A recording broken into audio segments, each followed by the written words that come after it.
Hello, आवाज़ आ रही है सभी को?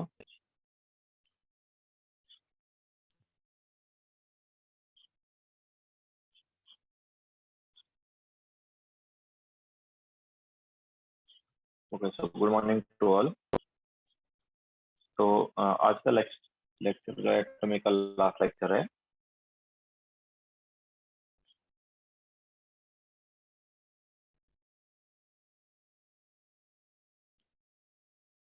तो थोड़ा वेट कर लेते देन स्टार्ट करते हैं।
चलो तो स्टार्ट करते हैं। तो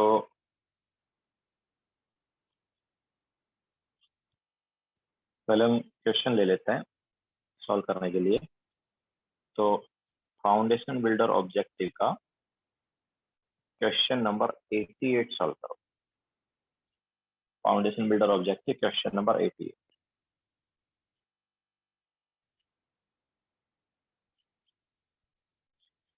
देखने में क्वेश्चन काफी अजीब सा दिख रहा है, ऐसा लगता है कि क्या आ गया है। ठीक है, सॉल्व करने का भी मन नहीं करता है, बट बहुत इजी क्वेश्चन है ये। देखो फिर कराते हैं। नो सुस्मिता, आज का लास्ट लेक्चर है, आज चैप्टर खत्म हो जाएगा।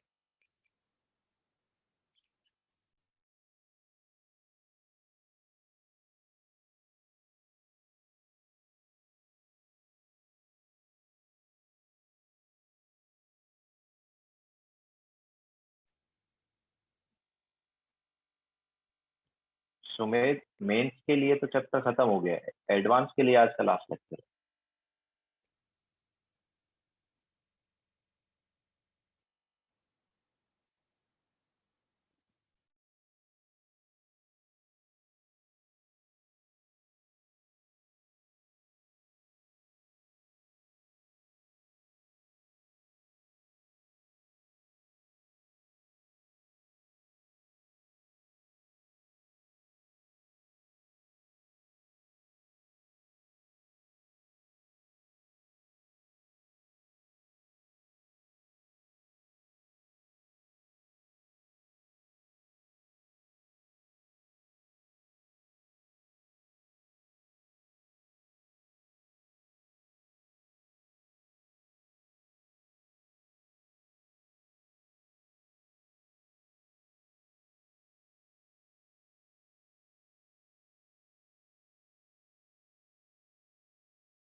नो प्रथम।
नो शालिक।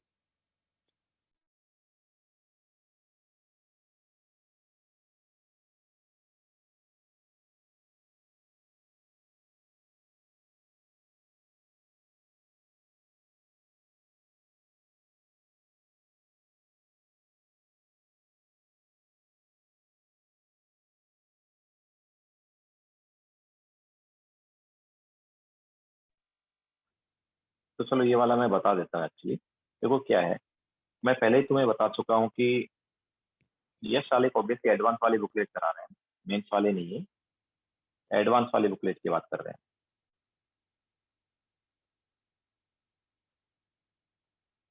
तो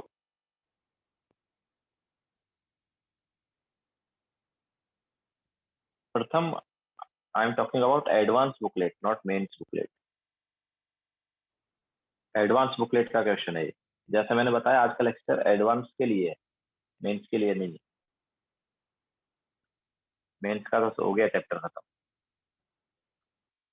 तो क्वेश्चन में हमें क्या दिया हुआ है, क्वेश्चन में हमें दिया है कुछ ऐसा, psi 3s is equal to 1/9 root 3 1/a0 raise to 3/2 into 6 - 6 sigma plus sigma square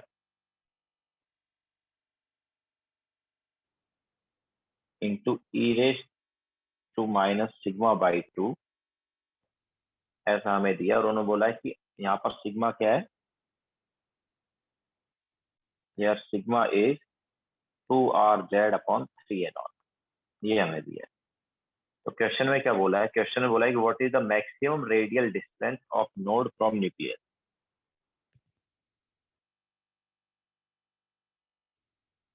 nucleus से नोड का मैक्सिमम डिस्टेंस क्या होगा, radial distance of node from nucleus क्या होगा, मैक्सिमम डिस्टेंस क्या होगा। तो यार मैंने तुम्हें पहले ही बताया है कि नोड्स पर साई जो है 0 रहता है। एट नोड्स क्या बताया, साई जो है वो क्या रहता है, 0 रहता है। तो हमें यही चीज करनी है, जब भी हमें पूछे कि नोड कहाँ पर होगा तो हमें साई को 0 करना है, तो इसको 0 सब्स्टिट्यूट कर देना है। ठीक है। सो नाउ 1/9 रूट 3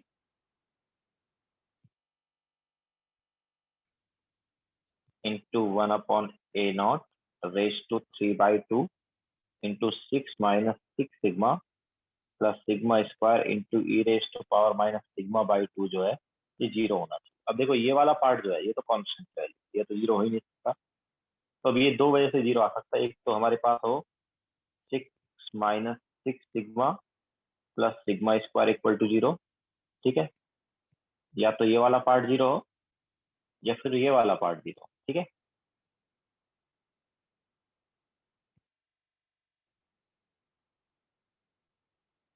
तो ये दो वजह से 0 हो सकता है और दोनों का देख लेते हैं कि दोनों की वजह से कब 0 होगा।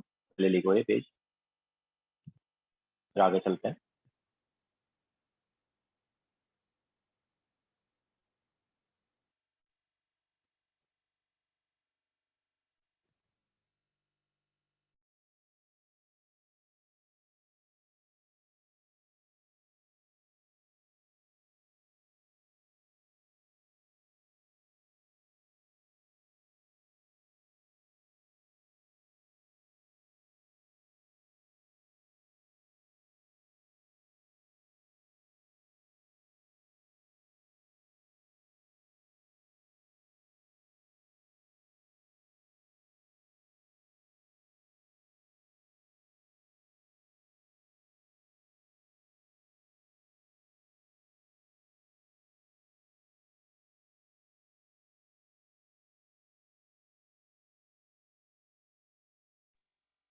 हो गया।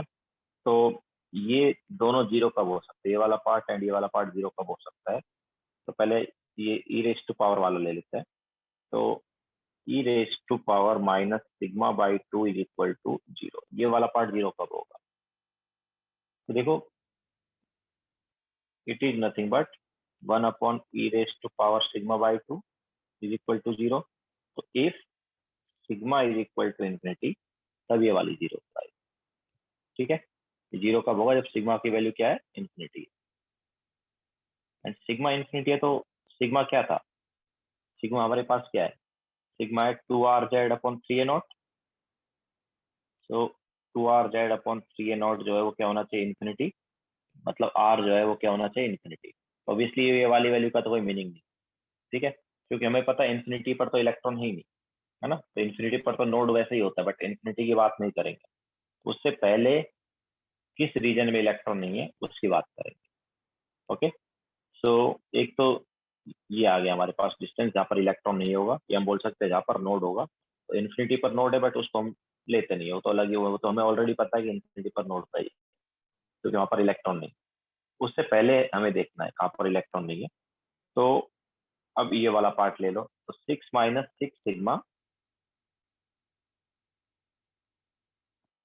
Plus sigma square equal to zero. तो ये क्वाड्रेटिक बन गई। तो यहाँ से सॉल्व करो, देखो 6 प्लस माइनस 6 का square that is 36 minus 24 divide by 2। तो ये आया अपने पास 6 plus minus root 12 is nothing but 3√2 divide by 2। तो ये आ गया अपने पास, सॉरी, √3, या so ये आ गया हमारे पास 3 प्लस माइनस √3। तो हमारे पास सिग्मा की दो वैल्यू आ रही है, एक आ रही है 3 प्लस √3, एक आ रही है 3 माइनस √3। ठीक है, तो सिग्मा क्या है, सिग्मा है 2r/z अपॉन 3a0। सो 2r/z अपॉन 3a0 जो है, एक तो होगा 3 प्लस √3। तो 3 प्लस √3 जब लेंगे तो r की वैल्यू क्या आई, it is 3 times of 3 plus √3 into a0 upon 2z। तो एक तो इस डिस्टेंस पर हमारे पास क्या है, नोड होगा। इसके अलावा दूसरी वैल्यू सब्स्टिट्यूट करेंगे 2r/z upon 3a0 is equal to 3 minus √3। तो यहाँ से r क्या आएगा, it is 3 into 3 minus √3 into a0 upon 2z। तो ये दो डिस्टेंस आएंगे जहां पर नोड रहेगा। ठीक है, तो इन दो डिस्टेंस पर हमारे पास क्या होगा, नोड होगा, या हम बोल सकते हैं दो रेडियल नोड है। एक रेडियल नोड इस डिस्टेंस पर है, ओके, और दूसरा रेडियल नोड इस डिस्टेंस पर है। और होना भी चाहिए क्योंकि 2s के लिए नंबर ऑफ रेडियल नोड जो है ना, सॉरी 3s के लिए नंबर ऑफ रेडियल नोड दो होंगे। 1s के लिए 0 रेडियल नोड होता है, 2s के लिए 1 रेडियल नोड होता है, एंड 3s के लिए 2 रेडियल नोड। 3s में 2 रेडियल नोड आएंगे, एक इस डिस्टेंस पर आएगा और एक इस डिस्टेंस पर आएगा। बट हमें क्वेश्चन में क्या बोला है कि उस नोड की मैक्सिमम डिस्टेंस क्या होगी, maximum radial distance of node. तो मैक्सिमम डिस्टेंस क्या है नोड की, तो ऑब्वियसली वो ये वाली। ठीक है, दो डिस्टेंस पर आ रहा है ना नोड, एक तो इस डिस्टेंस पर आ रहा है और दूसरा इस डिस्टेंस पर आ रहा है। तो हमें मैक्सिमम डिस्टेंस पूछा है, तो ऑब्वियसली इन दोनों में मैक्सिमम वाली वैल्यू कौन सी है, ये वाली वैल्यू। ओके, तो कौन सा ऑप्शन करेक्ट होगा, 3 इंटू 3 प्लस √3 वाला, मतलब ऑप्शन सी।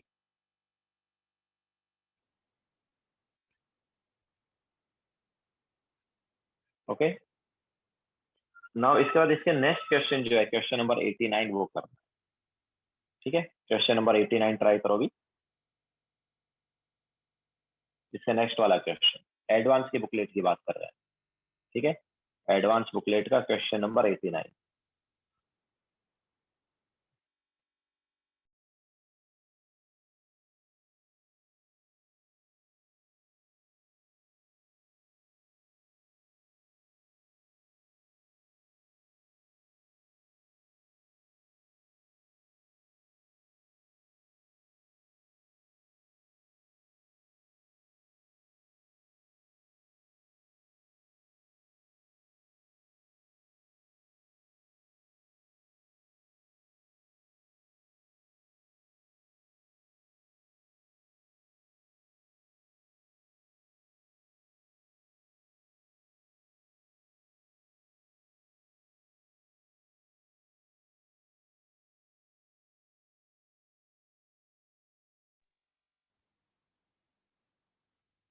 सुमेध, हम होमवर्क नेक्स्ट लेक्चर में डिस्कस करेंगे, आज पहले चैप्टर खत्म करेंगे।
आया किसी का आंसर?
तो चलो देखो, हमारे पास साई जो है ब्रैकेट में रेडियल दिया है, मतलब रेडियल वाला पार्ट दिया है।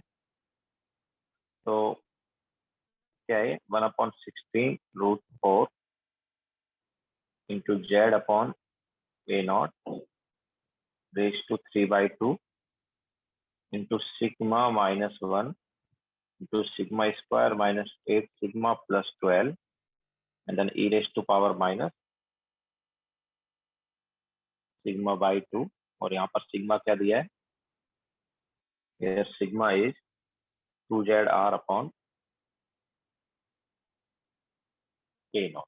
ठीक है, तो उन्होंने बोला है कि मैक्सिमम एंड मिनिमम पोजीशन क्या होगा रेडियल नोड फ्रॉम न्यूक्लियस। ठीक है, सो न्यूक्लियस से maximum distance and minimum distance निकालना है नोड की, क्या हो सकती है। तो yes Susmita, I think correct है। तो Susmita and Ojas both are correct. नहीं सुस्मिता, एक्चुअली तुम्हारा एक रॉन्ग है शायद, लक्ष्मी करेक्ट है।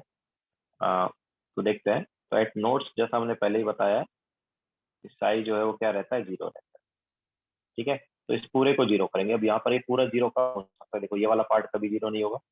ठीक है, इसके अलावा ये 0 होगा लेकिन ये इन्फिनिटी पे होगा। ठीक है, तो इसका पहले ले लेता है। तो ई रेज टू पावर माइनस सिग्मा/2 0 हो,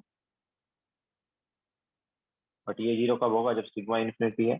और सिग्मा इन्फिनिटी है मतलब आर इन्फिनिटी है, तो इसकी तो बात करेंगे ही नहीं।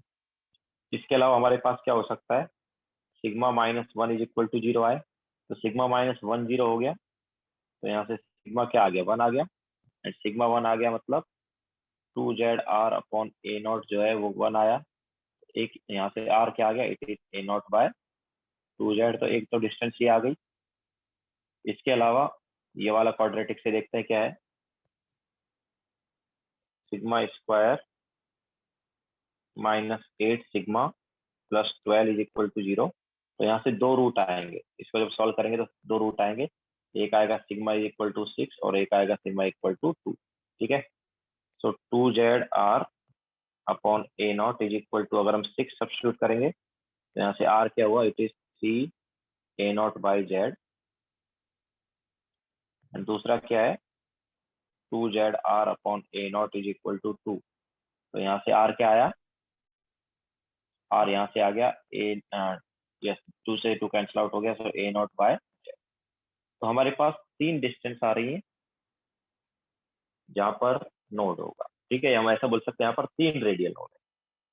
कितने रेडियल नोड है, तीन। जितने रूट आएंगे ना इक्वेशन के, इक्वल टू 0 पुट करने पर जितने रूट्स आएंगे उतने नंबर ऑफ रेडियल नोड होगा। ठीक है, तो यहाँ पर तीन रूट आ रहे हैं, तीन रेडियल नोड है। अब वो रेडियल नोड का मैक्सिमम डिस्टेंस क्या है, तो मैक्सिमम डिस्टेंस है A0/2Z। एंड मिनिमम डिस्टेंस क्या है, सॉरी रॉन्ग बोल दिया, मैक्सिमम डिस्टेंस जो है वो है 3A0/Z। Okay, and minimum distance क्या है, A0/2Z। ओके, सो नोड का maximum distance is 3A0/Z and minimum distance यहाँ पर हो गया तीनों में A0/2Z। तो कौन सा करेक्ट हो गया, ऑप्शन सी करेक्ट हो गया। ओके, तो इस टाइप से हम रेडियल नोड का पोजीशन निकालेंगे। ठीक है, जो साई का इक्वेशन दिया उसको 0 सब्स्टिट्यूट कर देंगे, तो 0 सब्स्टिट्यूट करने पर जो रूट्स आएंगे इक्वेशन के, वहीं पर क्या होगा, रेडियल नोड।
ओके, तो now आगे चलते हैं। तो साई जो है वो क्या था, साई था अपने पास capital R into small R, sorry capital R into capital A, याद है। Capital R was radial wave function and capital A angular wave function. ठीक है, इसका स्क्वायर करेंगे तो क्या आएगा, R square into A square हो गया। तो साई स्क्वायर क्या था, psi square was probability density, R square फिर हो जाएगा रेडियल प्रोबेबिलिटी डेंसिटी,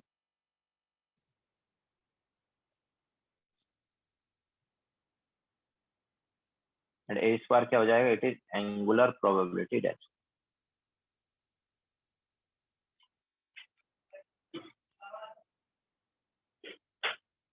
ठीक है, तो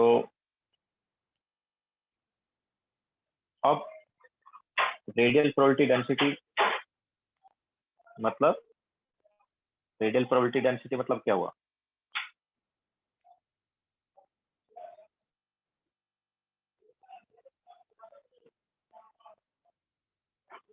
इट इज रेडियल प्रोबेबिलिटी मतलब प्रोबेबिलिटी अलोंग डिस्टेंस। ठीक है, तो it is radial probability divide by volume. Okay, तो अगर हमें रेडियल प्रोबेबिलिटी निकालना है तो क्या करना पड़ेगा, ऑब्वियसली रेडियल प्रोबेबिलिटी डेंसिटी मतलब साई स्क्वायर। ठीक है, तो साई स्क्वायर जो है क्या है, radial probability divide by volume. तो अगर हमें रेडियल प्रोबेबिलिटी निकालनी है या प्रोबेबिलिटी अलोंग डिस्टेंस निकालनी है, तो क्या करना होगा, साई स्क्वायर एंड वॉल्यूम को मल्टीप्लाई करना होगा। ठीक है, जैसे मास निकालना होता है डेंसिटी एंड वॉल्यूम से, तो क्या करते हैं, डेंसिटी इंटू वॉल्यूम कर देते हैं ना। तो डेंसिटी इंटू वॉल्यूम करने पर मास आ जाता है या वेट आ जाता है। वैसे ही इस रेडियल प्रोबेबिलिटी डेंसिटी को, रेडियल प्रोबेबिलिटी डेंसिटी का मतलब क्या है, sorry this is R square. तो इस रेडियल प्रोबेबिलिटी डेंसिटी को अगर हम मल्टीप्लाई बाय क्या कर देंगे, वॉल्यूम कर देंगे, तो हमें क्या मिल जाएगा, रेडियल प्रोबेबिलिटी मिल जाएगा। एंड रेडियल प्रोबेबिलिटी मतलब प्रोबेबिलिटी अलोंग डिस्टेंस। ठीक है, तो रेडियल प्रोबेबिलिटी जो है,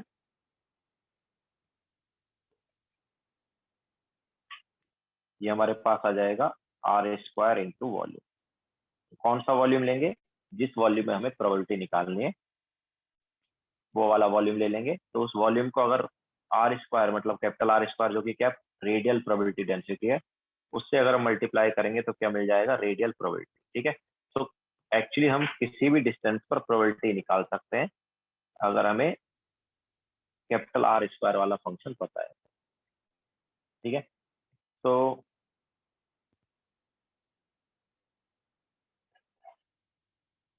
लिखो है, फिर आगे हम तुम्हें बताएंगे कि वो प्रोबेबिलिटी वगैरह क्या कैसे आ सकती है। एक्चुअली हम यहाँ पर क्या ग्राफ बनाने वाले हैं, तो उस ग्राफ के लिए ये वाला पार्ट देख रहे हैं।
चले आगे।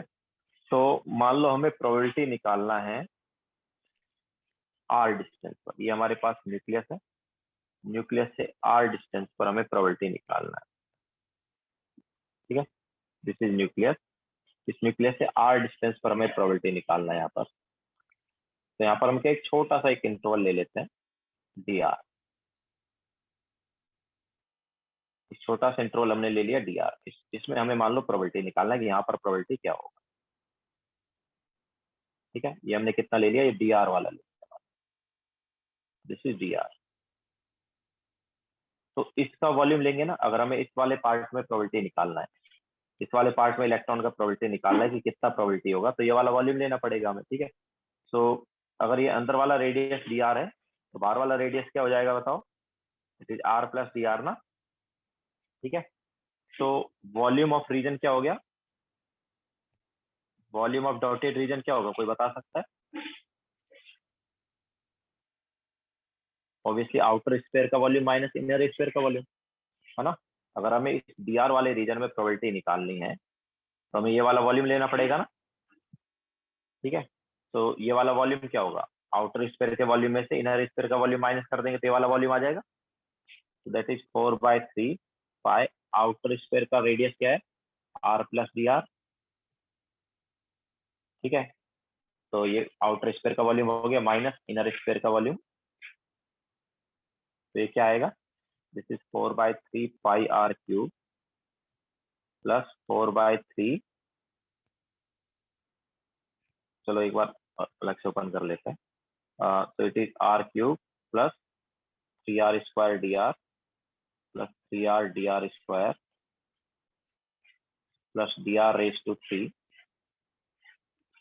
Minus 4/3 pi R cube. अब देखो इसमें से क्या है, जो हायर पावर है उनको हम नेग्लेक्ट कर सकते हैं, डी आर क्या बहुत छोटा है ना, D R was very small, तो जो डी आर का स्क्वायर है और उसका जो क्यूब है उसको हम क्या कर सकते हैं, नेग्लेक्ट कर सकते हैं, ओके। तो हमारे पास क्या बचेगा एंड में, तो हमारे पास बचेगा 4/3 pi R cube plus 4/3 pi C R square D R minus 4/3 pi R cube. तो ये वॉल्यूम कितना आया यार, ये देखो ये वाला पार्ट तो कैंसिल आउट हो गया ना, तो कितना आ रहा है ये वॉल्यूम, इट इज 4/3 पाई, अब देखो 3 से 3 कैंसिल आउट हो रहा है, ठीक है, 3 से 3 कैंसिल आउट हो रहा है, तो ये वाला पार्ट तो कैंसिल आउट हो गया, इसके अलावा यहाँ पर 3 से 3 कैंसिल आउट हो रहा है, तो क्या आएगा, it is 4 pi small R square D R, okay. तो हमारे पास ये वॉल्यूम आ गया इस रीजन का, ठीक है, इस रीजन का वॉल्यूम मिल गया। अब अगर इस रीजन का वॉल्यूम मिल गया तो प्रोबेबिलिटी क्या हो जाएगी, ओके। तो इस रीजन में प्रोबेबिलिटी जो है हम हमारे पास क्या आएगी, R square into volume, okay. तो प्रोबेबिलिटी क्या हो जाएगा, R square into volume, that is 4 pi R square D R, okay. तो ये प्रोबेबिलिटी जो है हमें मिलेगी। अब यहाँ पर क्या है कि अगर हमें पर्टिकुलर डिस्टेंस से पर्टिकुलर डिस्टेंस अगर निकालनी है तो इंटीग्रेट कर देंगे, ठीक है। तो इसको टू बी प्रिसाइज हम ऐसे बोल सकते हैं कि प्रोबेबिलिटी जो होगी it is integration of 4 pi small R square capital R square D R, इसका इंटीग्रेशन करेंगे तो प्रोबेबिलिटी आ जाएगी, ठीक है। बट इस टाइप का क्वेश्चन तुम्हारे एग्जाम में नहीं आएगा, तुम्हें ऐसे इंटीग्रेट करना नहीं रहेगा क्योंकि इंटीग्रेशन जो है बहुत लेंथी होगा। ये जो आर स्क्वायर वाला फंक्शन है ना बहुत डिफिकल्ट है। अभी जो हमने क्वेश्चन सॉल्व किया ना, क्वेश्चन नंबर 88 और 89, उसमें कैपिटल आर वाला फंक्शन ये में दिया हुआ था, तो तुम देख सकते हो फंक्शन कितना बड़ा है, ओके। जो हमें फंक्शन दिए थे क्या दिए थे, कैपिटल आर ही दिया था। साई रेडियल मतलब साई का रेडियल वाला पार्ट मतलब कैपिटल आर, ओके। तो वही हमें दिया हुआ था एक तरह, तो वो वाला फंक्शन सब्स्टिट्यूट करें एंड देन उसका स्क्वायर करके इंटीग्रेट करें तो बहुत लेंथी है ना, ठीक है, इसलिए इस टाइप का क्वेश्चन नहीं आता है। तो यहाँ पर अब हम क्या करेंगे, हम यहाँ पर ग्राफ बनाएंगे, हमें यहाँ पर क्या करना है, ग्राफ बनाना है। और जो हम ग्राफ बनाएंगे वो हम बनाएंगे किसके बीच में पता है,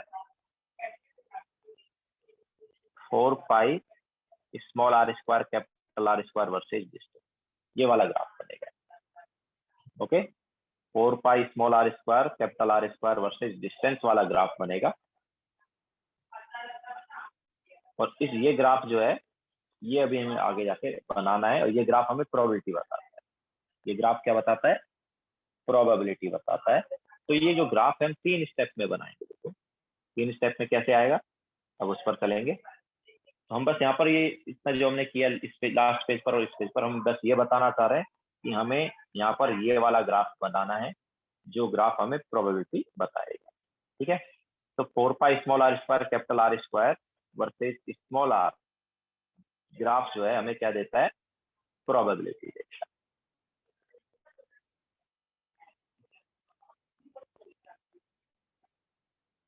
ठीक है, अगर तुम्हें प्रोबेबिलिटी निकालनी है तो इस टाइप से इंटीग्रेट करना रहेगा, लेकिन जैसे मैंने बताया एग्जाम में इस पर बेस्ड क्वेश्चन नहीं आएगा, बिकॉज इंटीग्रेशन बहुत लेंथी होगा इसका।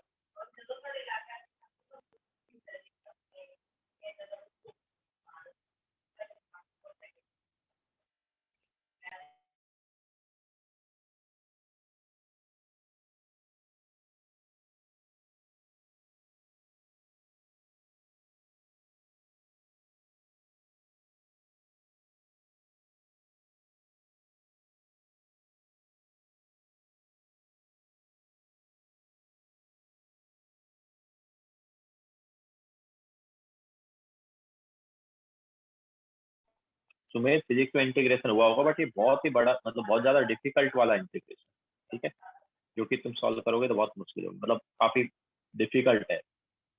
एक्सपोनेंशियल वाला टर्म आ रहा है, देखो तुम देख सकते हो वहां पर जो हमने क्वेश्चन नंबर 88 एंड 89 किया था, वहां पर एक्सपोनेंशियल टर्म आ रहा था। ठीक है, तो बहुत डिफिकल्ट इंटीग्रेशन है वाला पार्ट।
तो चलो अब हम यहाँ पर लेंगे ग्राफ। तो नेक्स्ट हेडिंग डालो, रेडियल प्रोबेबिलिटी डिस्ट्रीब्यूशन करो। जो ग्राफ हमने एक्चुअली शेप ऑफ सबसेल के टाइम बनाया था ना, वही ग्राफ हम बनाने वाले हैं। लेकिन उस टाइम तो हमने जस्ट तुम्हें ऐसे ही बताया था कि ऐसा होता है कि न्यूक्लियस से जैसे जैसे दूर जाते हैं प्रोबेबिलिटी बढ़ती है, फिर एक डिस्टेंस पर मैक्स होके वापस कम होने लग जाती है। ठीक है, वो जस्ट हमने वहां पर बताया था। यहाँ पर हम तुम्हें मैथमेटिकली बताएंगे कि वो कैसे हो रहा है। तो रेडियल प्रोबेबिलिटी डिस्ट्रीब्यूशन कर्व या graph. Okay, so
okay so अब हम जैसे बताया हमने कि हम 3 स्टेप पे बनाएंगे। सबसे पहले 1s का देखते हैं।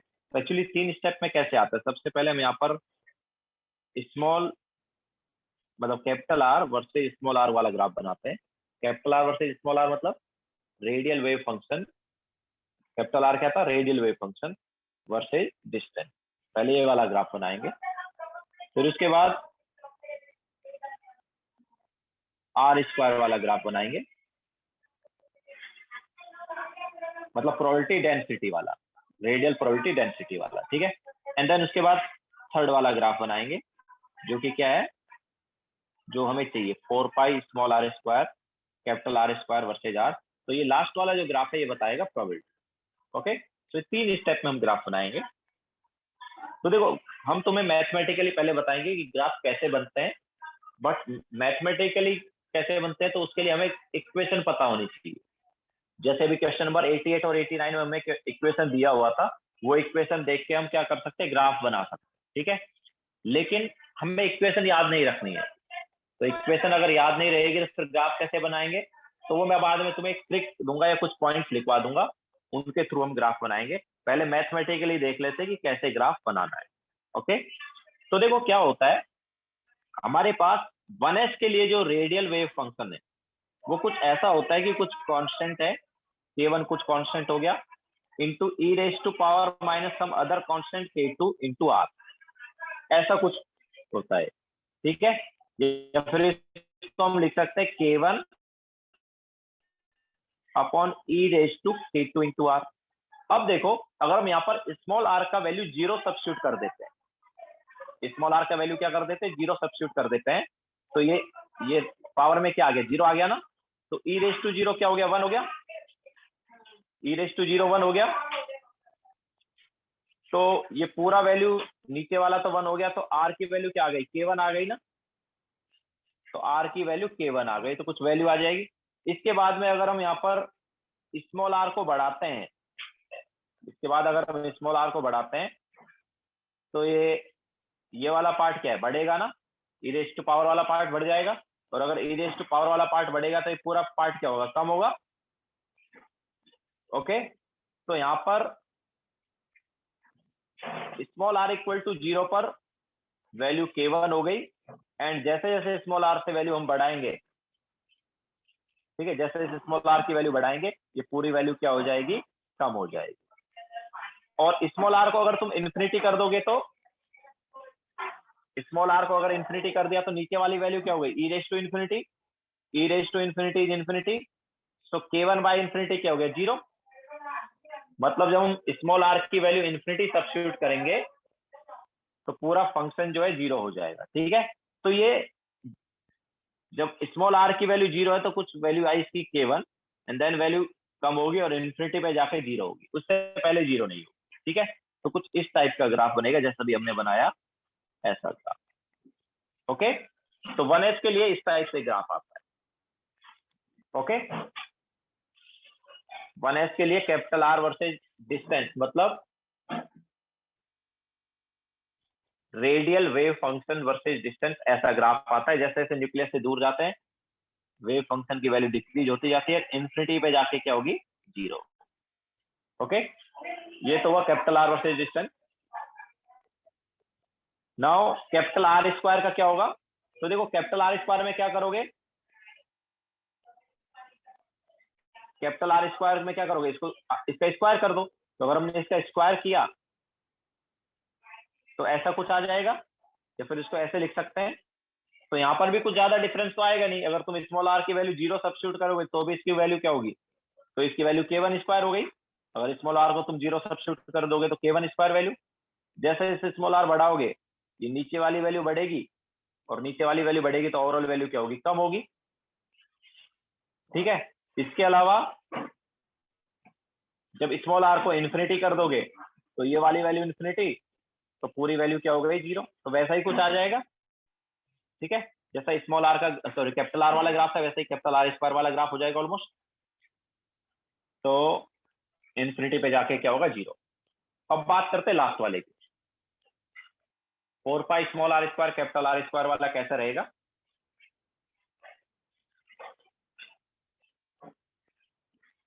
तो हम यहां से देख चुके हैं कि कैपिटल आर स्क्वायर वाला पार्ट जो है वो क्या है। अब देखो हम ये ग्राफ की बात करते हैं, ठीक है, दिस वर्सेस डिस्टेंस, ठीक है। तो स्मॉल आर की वैल्यू अगर हम चेंज करेंगे तो ये वैल्यू कैसे चेंज होगी।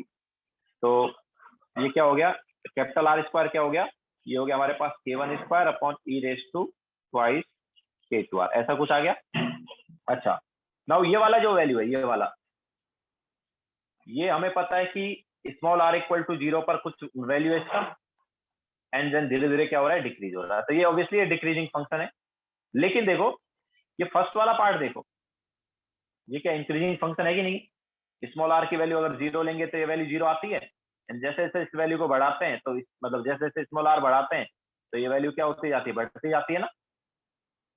ओके, अच्छा, तो ये पूरा वैल्यू जो है ये क्या होगा जब स्मॉल आर की वैल्यू 0 ले लेंगे। तो अगर हमने स्मॉल आर की वैल्यू 0 ले ली तो ये पूरी वैल्यू क्या आ जाएगी, देखो ये वाला पार्ट k1 स्क्वायर हो जाएगा स्मॉल आर इक्वल टू 0 लेने पर। लेकिन ये वाला पार्ट क्या है, 4 पाई स्मॉल आर स्क्वायर वाला पार्ट क्या हो रहा है, 0 आ रहा है ना। स्मॉल आर की वैल्यू अगर 0 सब्स्टिट्यूट करेंगे तो ये 4 पाई स्मॉल आर स्क्वायर क्या आ गया, 0 आ गया ना। तो ये वाला ग्राफ जो है 0 से स्टार्ट होगा। ओके, ये वाला जो लास्ट वाला जो ग्राफ है जो कि प्रोबेबिलिटी वाला ग्राफ है, ये क्या कहां से स्टार्ट होगा, 0 से, ठीक है। इसके अलावा आप देखो 0 से स्टार्ट होगा लेकिन बाद में कैसे प्रोसीड करेगा। तो इसमें दो फंक्शन है हमारे पास, एक तो 4 पाई स्मॉल आर स्क्वायर वाला पार्ट और एक है कैपिटल आर स्क्वायर वाला पार्ट, ठीक है। तो 4 पाई स्मॉल आर स्क्वायर वाला पार्ट इंक्रीजिंग फंक्शन है, and 4 pi sorry and capital R square वाला पार्ट क्या डिक्रीजिंग फंक्शन है। तो कब कौन सा डोमिनेट करेगा वो देखो। तो अगर हम यहाँ पर स्मॉल आर को 0 सब्स्टिट्यूट करते हैं तो पूरा फंक्शन जो है 0 हो जाता है, और वो किसकी वजह से 0 होता है, 4 पाई स्मॉल आर स्क्वायर की वजह से। लेकिन अगर हम स्मॉल आर की वैल्यू इन्फिनिटी सब्स्टिट्यूट करेंगे तो तब भी 0 हो जाएगा, लेकिन वो सेकंड वाले पार्ट की वजह से 0 होगा। अगर मैंने स्मॉल आर की वैल्यू इन्फिनिटी सब्स्टिट्यूट की तो ये सेकंड वाला फंक्शन मतलब k1 स्क्वायर अपॉन ये वाला e रेज टू 2k2r क्या हो जाएगा, 0। ओके, तो स्मॉल आर इक्वल टू 0 पर भी ये 0 है, और small R equal to infinity पर भी ये पूरा फंक्शन जो है क्या है, 0, ठीक है।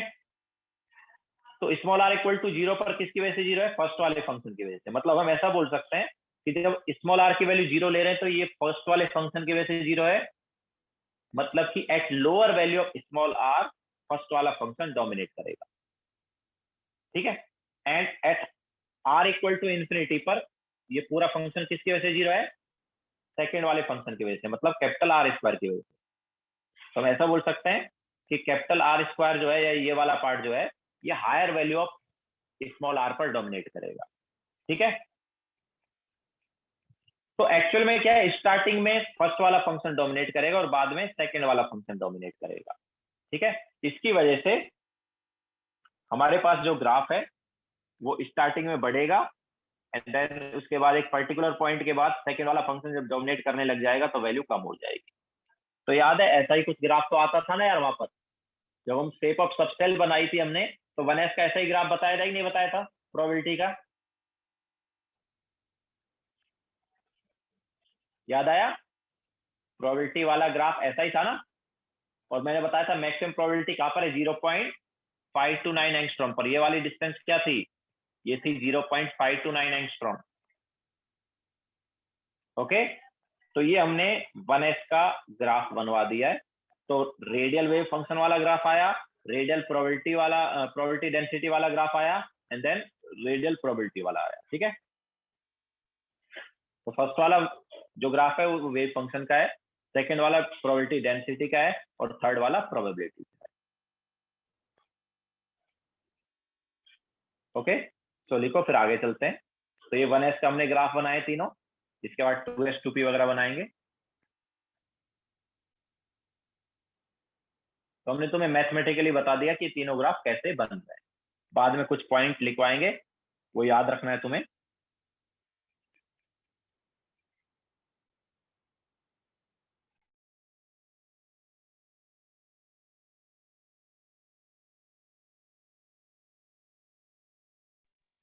यस लक्ष्मी, थर्ड वाला ग्राफ जो है जीरो से ही मतलब जो ओरिजिन पर जब देखेंगे तो वैल्यू जीरो आएगी इसकी, और इन्फिनिटी पर भी इसकी वैल्यू क्या आएगी, जीरो आएगी।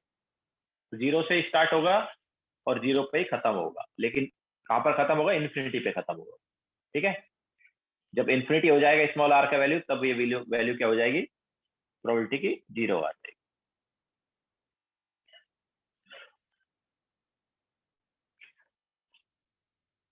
मतलब बाद में एक ये वाला पार्ट जो है, सॉरी, ये वाला पार्ट जो है ये कब टच करेगा, इन्फिनिटी पर टच करेगा। ठीक है, ये जो हमने ग्राफ दिखाया है ये इन्फिनिटी पर जाके एक्स एक्सिस को टच करेगा।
ठीक है, तो ये 1s का आ गया। नाउ 2s का देखते हैं। तो 2s में हमारे पास कैसे बनेगा,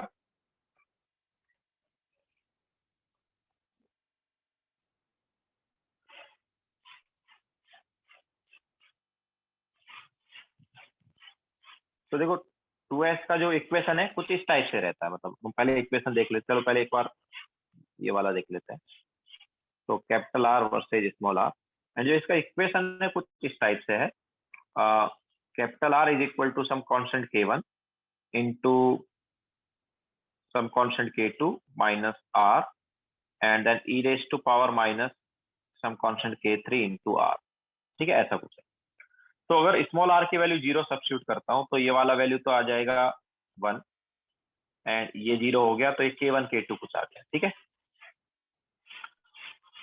तो इधर कोई वैल्यू आ गई। फिर इसके बाद जैसे जैसे मैं स्मॉल आर की वैल्यू बढ़ाऊंगा, ये वाला जो वैल्यू है इसकी वजह से डिक्रीज होता जाएगा। ये एक्चुअली ऐसा कुछ है। ठीक है, तो स्मॉल आर की वैल्यू जैसे जैसे बढ़ाएंगे तो इस ये वाली वैल्यू बढ़ेगी और ये वाली वैल्यू बढ़ेगी, तो ओवरऑल वैल्यू कम होगी। इसके अलावा ये वैल्यू भी बढ़ रही है तो इसकी वजह से भी वैल्यू क्या होती जाएगी, कम होती जाएगी। तो ये ऐसे डिक्रीज होता जाएगा। लेकिन देखो, अगर हम स्मॉल आर को k2 सब्स्टिट्यूट कर दें, तो अगर स्मॉल आर की वैल्यू k2 हो गई, देन ये वाली वैल्यू जीरो हुई कि नहीं हुई। अगर स्मॉल आर की वैल्यू k2 हो गई, ठीक है, small R is equal to k2 पर कैपिटल आर क्या आ जाएगा, जीरो आएगा ही नहीं आएगा। क्यों, क्योंकि ये वाली वैल्यू जीरो आ जाएगी। ओके, तो वहां पर मतलब ये कट कर देगा। ठीक है, और अगर मैं स्मॉल आर की वैल्यू k2 से बड़ी लूंगा, देन अगर ये स्मॉल आर है, इसकी वैल्यू k2 से बड़ी हुई, फिर क्या होगा, तो ये वाली वैल्यू नेगेटिव आएगी ना, k2 माइनस आर क्या आ जाएगा, नेगेटिव आ जाएगा ना। ठीक है, तो एक्चुअल में क्या है, ये वाला जो 2s का जो ग्राफ है कैपिटल आर वाला, ये कट करता है एक्स एक्सिस को, कट करने के बाद नेगेटिव हो जाती है वैल्यू, एंड देन उसके बाद इन्फिनिटी पे जाके जीरो होगी। ये वाला पार्ट अगर तुम स्मॉल आर को यहाँ पर इन्फिनिटी सब्स्टिट्यूट करोगे, तो स्मॉल आर को अगर तुम इन्फिनिटी सब्स्टिट्यूट करोगे तो नीचे वाला वैल्यू इन्फिनिटी और पूरी वैल्यू क्या आ जाएगी, जीरो। ठीक है, तो small R equal to infinity पर वापस इसको क्या होना है, जीरो होना है। ठीक है, तो capital R versus small R वाला ग्राफ ऐसा आएगा। और एक्चुअल में देखो, ये जो है ना, ये जो डिस्टेंस है, it is nothing but radial node. ये डिस्टेंस जो है ये क्या है, रेडियल नोड। इस डिस्टेंस पर रेडियल नोड है। जैसा हमने तुम्हें 88 और 89 में भी बताया था कि साई वाला फंक्शन या आर वाला फंक्शन को अगर तुम जीरो सब्स्टिट्यूट कर दोगे तो वहां से तुम्हें रेडियल नोड मिल जाएंगे ना। तो देखो, इस पूरे फंक्शन को अगर हम जीरो सब्स्टिट्यूट करेंगे तो रेडियल नोड कब आएगा, जब ये वाला पार्ट जीरो है। और ये वाला पार्ट जीरो कब है, जब स्मॉल आर इक्वल टू क्या है K2, समझाया? तो इसका एक रेडियल नोड होगा, क्लियर है? तो इस टाइप से हमारे पास ये रेडियल नोड आ गया। नाउ ये तो capital R versus small R का ग्राफ हो गया, या मैं बोल सकता हूँ वेव फंक्शन वर्सेज डिस्टेंस वाला ग्राफ हो गया। नाउ अगर मैं capital R square versus distance वाला ग्राफ बनाऊं तो यार आर स्क्वायर हो रहा है, अगर पहले वैल्यू नेगेटिव आ रही थी तो उसका स्क्वायर क्या पॉजिटिव हो जाएगा ना। तो अभी इस ये वाला जो ग्राफ है इसकी नेगेटिव वैल्यू नहीं आएगी, इसकी पॉजिटिव वैल्यू आएगी। लेकिन देखो जहां पर वैल्यू पहले जीरो आ रही थी अभी भी जीरो आएगी, क्योंकि जीरो का स्क्वायर क्या होगा, जीरो ही होगा ना, ठीक है? तो ग्राफ हमारे पास वैसे ही होगा, थोड़ा सा डिफरेंस आएगा। थोड़ा सा डिफरेंस क्या आएगा, हमारे पास ये नेगेटिव ना आके क्या आ जाएगा, पॉजिटिव वैल्यू आ जाएगा, ठीक है? तो ग्राफ हमारे पास कुछ ऐसा बन जाएगा, ठीक है? नीचे वाला पार्ट है ऊपर शिफ्ट हो जाएगा, क्लियर है? तो ये capital R versus small R वाला हो गया। देन आता है हमारे पास लास्ट वाला पार्ट। लास्ट वाला ग्राफ कौन सा है? लास्ट वाला ग्राफ है प्रोबेबिलिटी वाला, है ना? ये सेकंड वाला ग्राफ कौन सा था, प्रोबेबिलिटी डेंसिटी वाला था। लास्ट वाला जो है वो है प्रोबेबिलिटी वाला, मतलब 4 pi small R square capital R square versus small R. अब देखो यहाँ पर तो हमें पता है स्मॉल आर की वैल्यू जीरो सब्स्टिट्यूट करेंगे तो ये वाला फंक्शन जीरो हो रहा है, ठीक है? तो ये कहां से स्टार्ट होगा, ये जीरो से स्टार्ट होगा, ठीक है?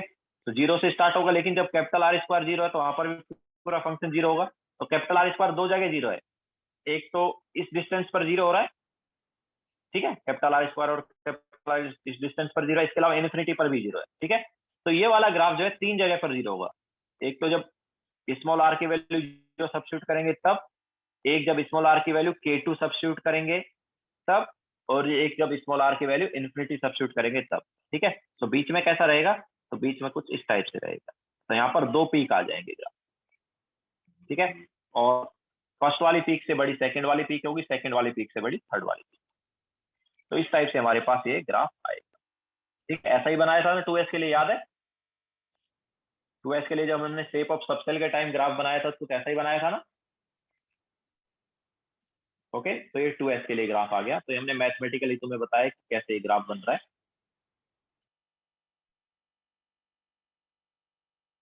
लिखो फिर आगे चलते हैं।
हो गया सबका?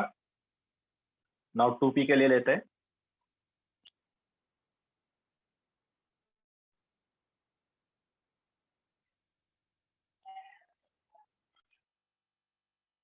तो देखो 2p के लिए क्या होगा, तो इसका जो इक्वेशन होता है वो क्या होता है, तो ये हमारे पास capital R versus small R वाला ग्राफ बना रहे हैं।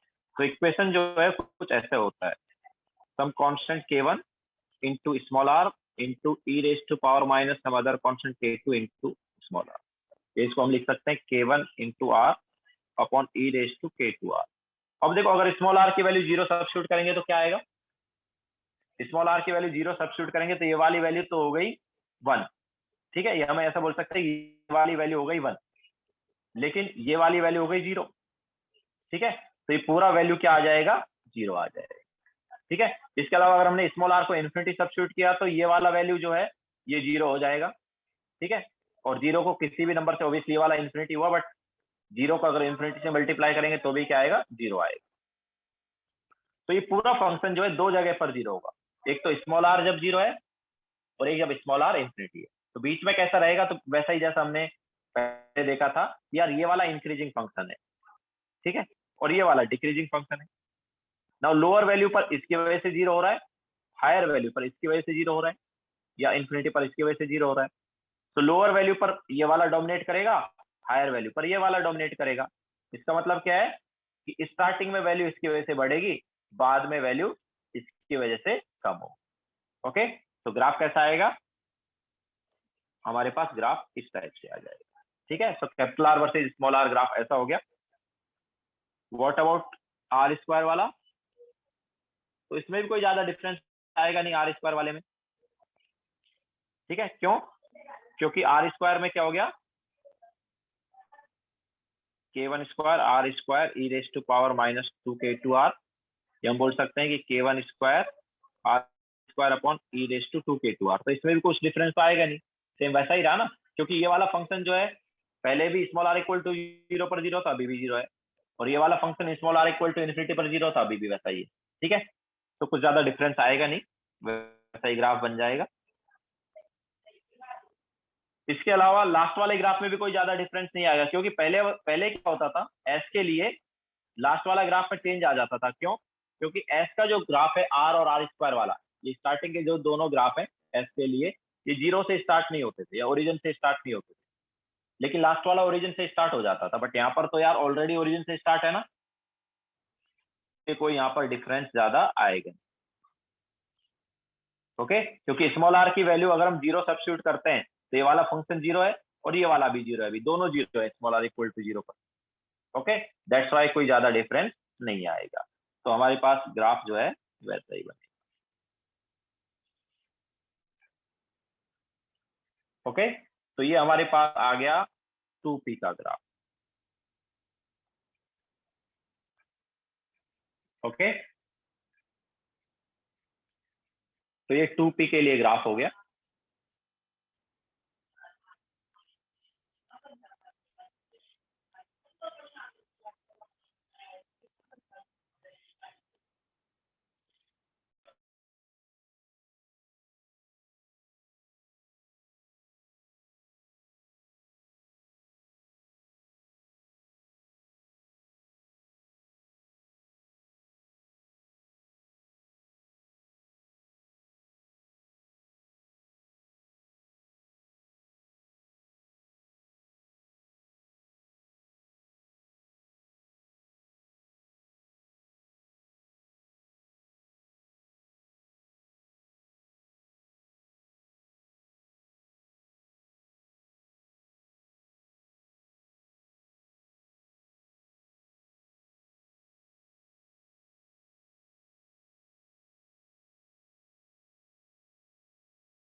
हो गया सबका?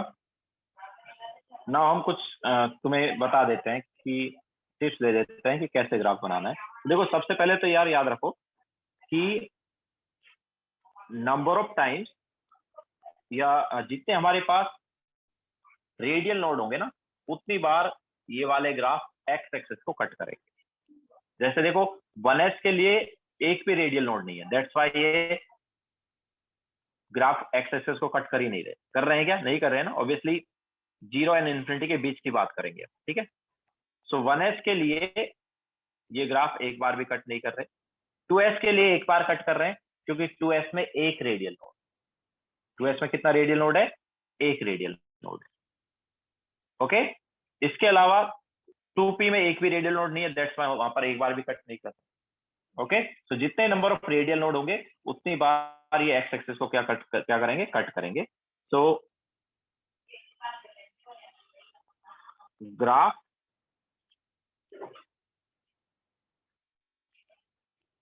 Cut X axis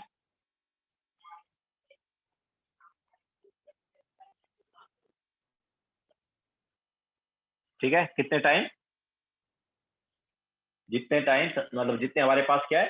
radial node है। तो graph cut X axis equal to number of radial nodes.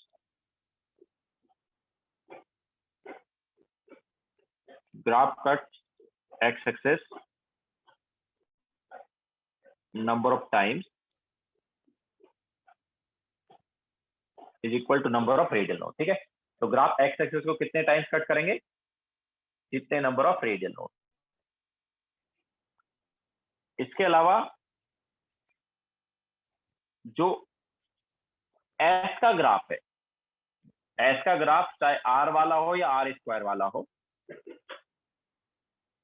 वो ओरिजिन से स्टार्ट नहीं होगा, बाकी सभी का ओरिजिन से स्टार्ट होगा, ठीक है। तो graph of R and R square for S orbital do not start from origin while for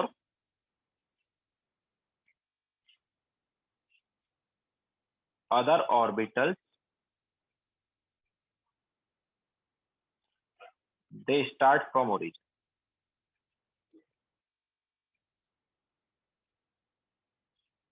ठीक है। बाकी ऑर्बिटल्स के लिए क्या होंगे? ओरिजिन से स्टार्ट होंगे। इसके अलावा लास्ट वाला जो ग्राफ है 4 pi small R square capital R square, जो कि क्या प्रोबेबिलिटी वाला ग्राफ, वो सभी के लिए ओरिजिन से स्टार्ट होगा। तो 4 pi small R square capital R square मतलब प्रोबेबिलिटी ग्राफ,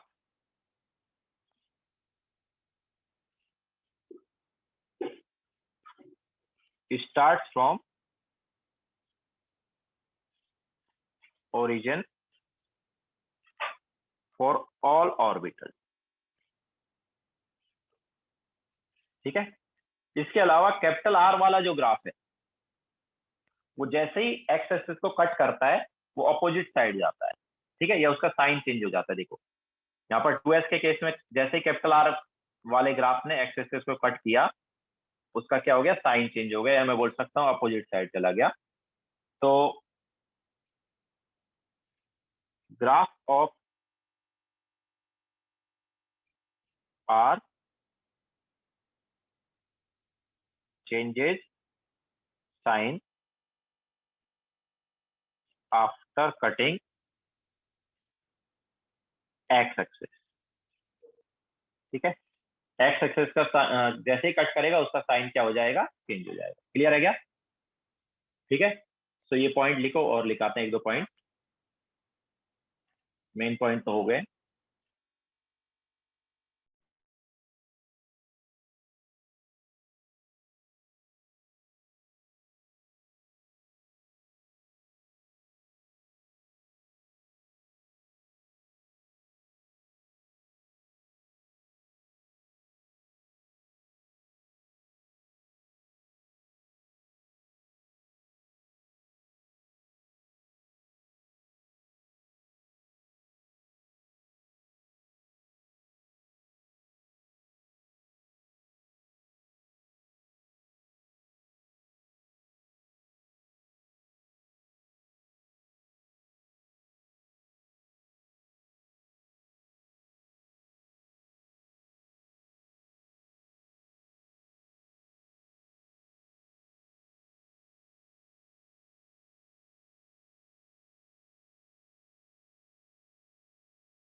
हो गया सबका?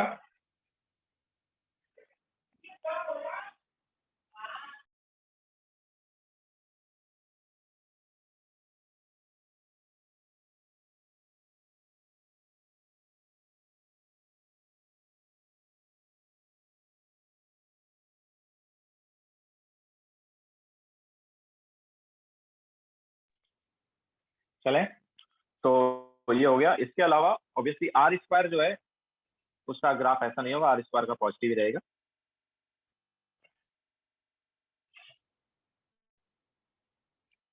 तो बस आर के केस में हो रहा था। इसके अलावा पीक की अगर हम बात करेंगे तो हाइट ऑफ पीक जो है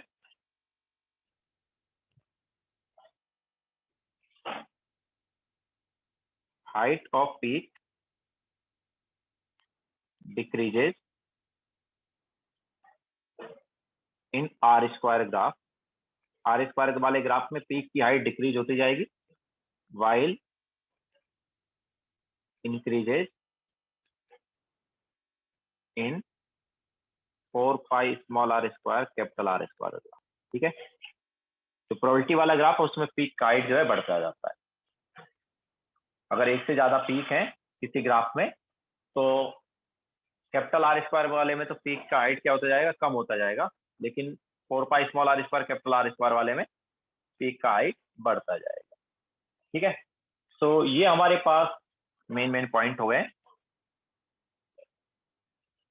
तो अब हम यहाँ पर क्या करते हैं, 3s का ग्राफ ले लेते हैं। सो 3s के लिए क्या होगा, तो देखो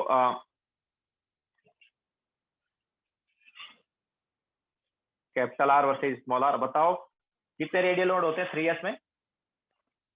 3s में 2 रेडियल नोड होते हैं ना, और आर का ग्राफ ओरिजिन से स्टार्ट नहीं होगा, ऊपर से स्टार्ट होगा। तो ये देखो कट किया, कट करने के बाद अपोजिट साइड गया, लेकिन 2 रेडियल नोड है तो 2 बार कट करेगा, 2 बार कट करेगा तो वापस इन्फिनिटी पे क्या होगा, 0 होगा। समझ आया? तो एक बार ये कट किया, फिर नेगेटिव गया, फिर से एक बार कट करेगा, फिर कट करने के बाद ऊपर जाएगा, फिर इन्फिनिटी पे जाके वापस 0। तो ऐसा ग्राफ आ जाएगा हमारे पास कैपिटल आर का 3s के लिए। ओके, तो यहाँ पर कितने रेडियल नोड है? 2 रेडियल नोड है। ऑब्वियसली क्वेश्चन नंबर 88 में हमने यही किया। क्वेश्चन नंबर 88 में 3s का ही हमें दिया हुआ था ना, तो 3s में वहां पर कितने रेडियल नोड आ रहे थे? 2 आ रहे थे। ये वाला जो है ये क्या है, 3 माइनस रूट 3 वाला डिस्टेंस है, 3 into 3 minus root 3 upon 2a0, याद है? और ये वाला जो है ये 3 प्लस रूट 3 का 3 टाइम्स अपॉन 2a0। ओके, तो ये वो दोनों डिस्टेंस हो गई। समझ आया? तो हमारे पास ये 3s का जो ग्राफ है 2 जगह पर 0 होगा, या हम बोल सकते हैं 2 रेडियल नोड है। देन आर स्क्वायर में क्या होगा बताओ? जैसा हमने बताया था आर स्क्वायर नेगेटिव नहीं होता है, पॉजिटिव ही होता है। तो यहाँ पर जो है क्या आएगा, जो नेगेटिव वाला पार्ट है वो पॉजिटिव हो जाएगा। तो ऐसे एंड देन ऐसे, और जैसा मैंने बताया यहाँ पर पीक का हाइट क्या होता रहेगा, कम होता रहेगा। ठीक है, तो आर स्क्वायर वाले ग्राफ में पीक का हाइट क्या होता रहता है, कम होता रहता है। तो ये कम हो रहा है। बात करते हैं लास्ट वाले की, 4 pi small R square capital R square versus distance. तो यहाँ पर ओरिजिन से स्टार्ट होता है। अब ओरिजिन से स्टार्ट होकर बीच में 2 जगह पर ये कट करेगा। ठीक है, बीच में 2 जगह पर कट करेगा। तो ये आया, फिर ये आया, फिर ये आया। तीसरा पीक जो है ज्यादा बड़ा हो जाएगा। ठीक है, तो पहला पीक छोटा रहेगा, दूसरा पीक उससे थोड़ा बड़ा रहेगा, तीसरा पीक जो है उसका हाइट सबसे बड़ा रहेगा, एंड इन्फिनिटी पे जाके 0। समझ आया? तो इस टाइप से हमारे पास होता जाएगा। अच्छा, जहां पर मैक्सिमम प्रोबेबिलिटी उस डिस्टेंस को हम क्या बोलते हैं, पहले भी मैंने बताया, इसको हम बोलते हैं आर मैक्स। ठीक है, आर मैक्स मतलब जहां पर प्रोबेबिलिटी क्या है, मैक्सिमम। ठीक है, आर मैक्स क्या है? आर मैक्स जो है it is distance from nucleus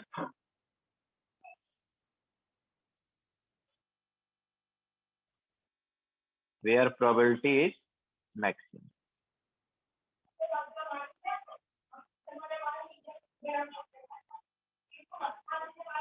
okay, यहाँ पर प्रोबेबिलिटी क्या है, मैक्सिमम।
ओके, नाउ 3p के लिए क्या होगा? सो अब देखो 3p में, अब जैसा हमने बताया था कि एस के लिए आर और आर स्क्वायर वाला ग्राफ जो है वो ऊपर से स्टार्ट होता है, बाकी के लिए ओरिजिन से स्टार्ट होता है। तो यहाँ पर अगर हम देखेंगे तो 3p में कितने रेडियल नोड है यार? 3p में एक रेडियल नोड है ना, तो ये ओरिजिन से स्टार्ट होकर एक रेडियल नोड है, मतलब एक बार कट करेगा तो फिर साइन चेंज हो जाएगा एंड ऐसे आएगा, ठीक है। एंड अगर हम बात करेंगे आर स्क्वायर की, तो वहां पर नेगेटिव वाला पार्ट क्या हो जाएगा? पॉजिटिव।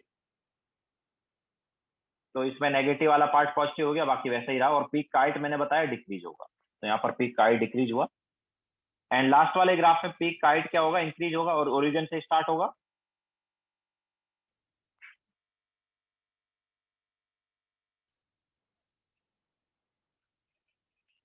तो ये भी ओरिजिन से स्टार्ट होता है, लास्ट वाला ग्राफ सबके लिए ओरिजिन से स्टार्ट होता है। तो ये भी ओरिजिन से होगा और एक बार कट करेगा और देन इन्फिनिटी पे जाके जीरो, लेकिन पीक का हाइट यहाँ पर क्या होगा? बढ़ेगा, ठीक है। तो जहां पर मैक्सिमम प्रोबेबिलिटी है उस डिस्टेंस को हम क्या बोलेंगे? ऑब्वियसली यहाँ पर भी आर मैक्स बोल देंगे। नाउ ये 3p का हो गया। 3d में कितने रेडियल नोड होते हैं? 3d में 0 रेडियल नोड होता है। एन ऑब्वियसली रेडियल नोड कैसे निकालोगे? n minus L minus one से, ठीक है। n minus L minus one से रेडियल नोड निकाल सकते हैं। फिर एक दूसरा ट्रिक ये है कि यार जिस ऑर्बिटल से या जिस ऑर्बिट से कोई सबसेल स्टार्ट हो रहा है वहां पर उसका 0 रेडियल नोड है, एंड देन एक एक करके बढ़ता जाएगा। जैसे एस जो है फर्स्ट से स्टार्ट होता है, तो 1s में 0, 2s में 1, 3s में 2, 4s में 3, ओके। इसी टाइप से अगर पी की बात करेंगे, पी सेकेंड ऑर्बिट से स्टार्ट होता है, तो 2p में 0 रेडियल नोड, 3p में 1 रेडियल नोड, 4p में 2 रेडियल नोड, एक एक करके बढ़ाते जाओ। सिमिलरली अगर डी की बात करेंगे तो डी थर्ड ऑर्बिट से स्टार्ट होता है, तो 3d में 0 रेडियल नोड, 4d में 1 रेडियल नोड, 5d में 2 रेडियल नोड, ऐसे भी देख सकते हो अगर फॉर्मूला याद नहीं है तो, ओके। सो 3d में 0 रेडियल नोड आता है और ये स्टार्ट कहां से होता है? ओरिजिन से स्टार्ट होता है ना, क्योंकि capital R versus small R जो है उसका ग्राफ एस के अलावा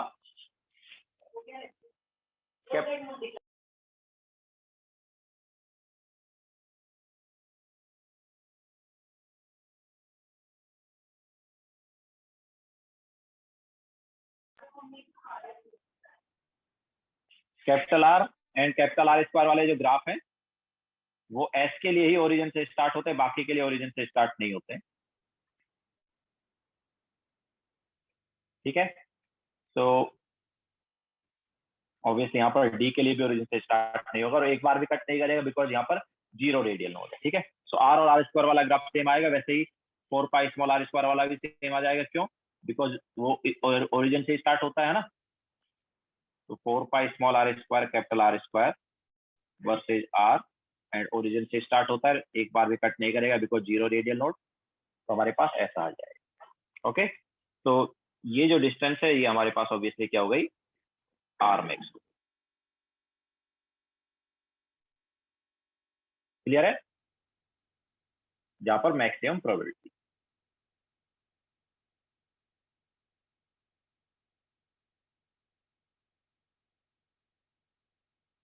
तो ये हमारे पास रेडियल प्रोबेबिलिटी डिस्ट्रीब्यूशन करवाए हैं, ओके। तो ये हमें कुछ पॉइंट्स बताएं, वो तुम्हें याद रखने हैं। नाउ अच्छा एक चीज और देखो, यहाँ पर अगर हम यहाँ पर देखते हैं 3s का ग्राफ, तो 3s में 2 रेडियल नोड थे। 3s में कितने रेडियल नोड थे? 2। और पीक कितने आए? 3, ओके।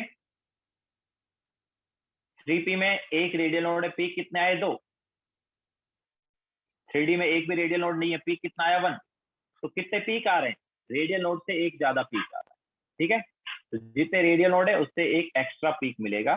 तो नंबर ऑफ पीक या नंबर ऑफ लोकल मैक्सिमा जो है कितने होंगे? सो नंबर ऑफ पीक या लोकल मैक्सिमा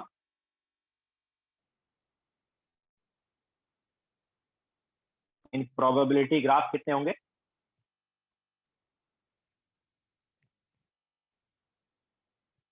तो जितने रेडियल नोड है उससे एक एक्स्ट्रा पीक आ जाएगा। रेडियल नोड कितना है, n-l-1, उससे एक एक्स्ट्रा पीक मतलब n-l। ठीक है, सो नंबर ऑफ पीक्स कितने होते हैं, n-l होते हैं। इसके अलावा एक और चीज है आरमैक्स। देखो आरमैक्स क्या है, मैक्सिमम डिस्टेंस जहां पर ऐसे डिस्टेंस न्यूक्लियस से जहां पर प्रोबेबिलिटी मैक्सिमम। तो देखो 3s के लिए सबसे ज्यादा वैल्यू आ रहा है, सबसे बड़ा वैल्यू आ रहा है इस आरमैक्स। उससे कम देखो आरमैक्स जो है ये रहेगा 3p के लिए, और 3d के लिए और कम हो गया आरमैक्स। ओके, सो आरमैक्स जो है वो 3s का सबसे ज्यादा है, 3p का उससे कम, 3d का उससे कम। तो क्या है, फॉर सेम n अगर हम देखें, ऑर्बिट नंबर अगर हम सेम लें, तो फॉर सेम n जैसे जैसे l बढ़ता है, ऑब्वियसली 3s से 3p गए, 3p से 3d गए, तो जो आरमैक्स है उसकी वैल्यू क्या होती जाएगी, कम होती जाएगी। ठीक है, फॉर एग्जांपल आरमैक्स अगर हम कंपेयर करेंगे तो 3s का आरमैक्स जो है बड़ा होगा, उससे कम होगा 3p का, उससे कम होगा 3d। ओके, आरमैक्स मतलब ऐसा डिस्टेंस न्यूक्लियस से जहां पर प्रोबेबिलिटी मैक्सिमम है। तो ये डिस्टेंस देखो हमारे पास 3s के लिए इतना डिस्टेंस आया, 3p के लिए इतना डिस्टेंस आया, और 3d के लिए इतना आया। ओके, तो डिस्टेंस कम होता जाएगा। तो फॉर सेम n l बढ़ाओगे तो आरमैक्स क्या हो जाएगा, कम हो जाएगा। तो दैट्स इट, ये हमारे पास हो गया है चैप्टर खत्म। नाउ होमवर्क जो है वो फुल चैप्टर रहेगा। ठीक है, पूरा चैप्टर कर सकते हो, चैप्टर भी फिनिश हो गया है, एंड रेडियल प्रोबेबिलिटी डिस्ट्रीब्यूशन वाला पार्ट भी फिनिश हो गया है। यस तुम्हें प्रीवियस ईयर क्वेश्चन भी सब कुछ, पूरे चैप्टर में जितना भी एक्सरसाइज है सब करना है।